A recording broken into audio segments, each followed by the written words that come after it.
European scientists make a particle go faster than the speed of light, thus delegitimizing their entire field. Watch your heads, you have a small chance of being hit by a flaming pile of metal. Facebook gets redesigned again. Palestine requests statehood from the United Nations. Israel says, I don't really think so. This is Less Than 5 Minute News, and you are watching... Good morning, stargazers and dull razors. Today is Saturday, September 24th, and you are watching The Jolden Show. In case you didn't know, my name is Joseph Moore, so let's get started. Particle scientists at CERN discovered they can make neutrinos travel faster at the speed of light, according to the opera detector at Gran Sasso, Italy. This finding is truly revolutionary, if it is in fact true. You see, at very, very high speeds, it's nearly impossible to measure speed correctly. Imagine we have a particle traveling 1 mile in 1,000th of a second, and another particle traveling 2 miles in that same time frame. That second particle is traveling twice as fast as the first, even though they're both happening in a split second. The actual trek is 500 miles that the light would have taken, and it would have arrived at the opera detector at 2.4 thousandths of a second. That's really, really fast, alright? It's just light is so fast, it's inconceivable. Fortunately for scientists, the opera detector is much more exact than the human mind, but it still begs the question, 60 nanoseconds isn't really a lot of time to detect. This finding overturns what we have known for 100 years, that Einstein originally said that the speed of light is the speed limit of the galaxy. Nothing can go faster than light. For what's happening in our schools, we turn to our correspondent at the Manor School. Thank you, Joe. We're already seeing a social paradigm. I think I'll let John describe it best. Well, I got a 98 on my test, and my friends ran over and called me Einstein. I was so embarrassed that I ran out of the room.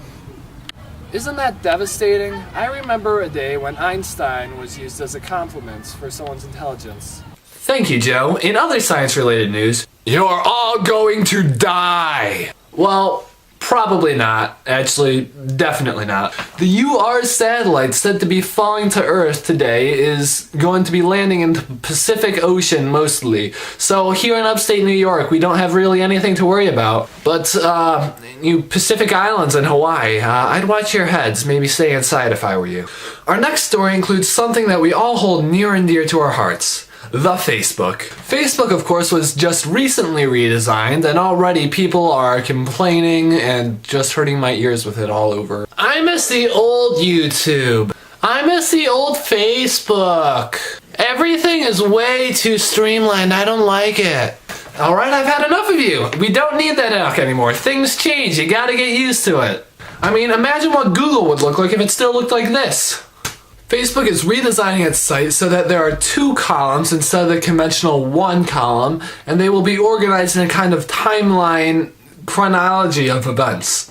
In addition to that, you have a giant picture above your profile of you looking into a sunset. The sunset is in fact optional. What's just kind of getting everyone angry about this is that they're not just changing Facebook around a little, they're completely dumping the old Facebook and building a new one on top of it. Earlier in the year, I remember a lot of people saying that Facebook was over the hill and Google Plus was going to take over. Well, maybe Google Plus kind of motivated Facebook to start doing some changes to get people to keep on going on Facebook some more.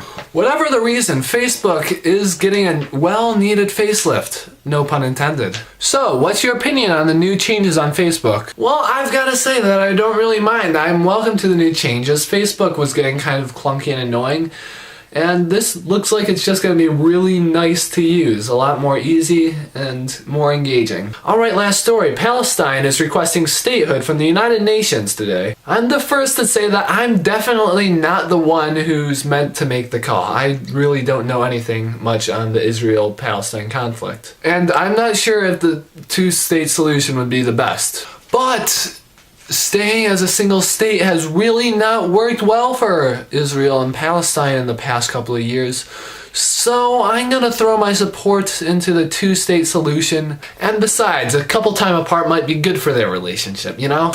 Besides, what's the worst that could happen, right?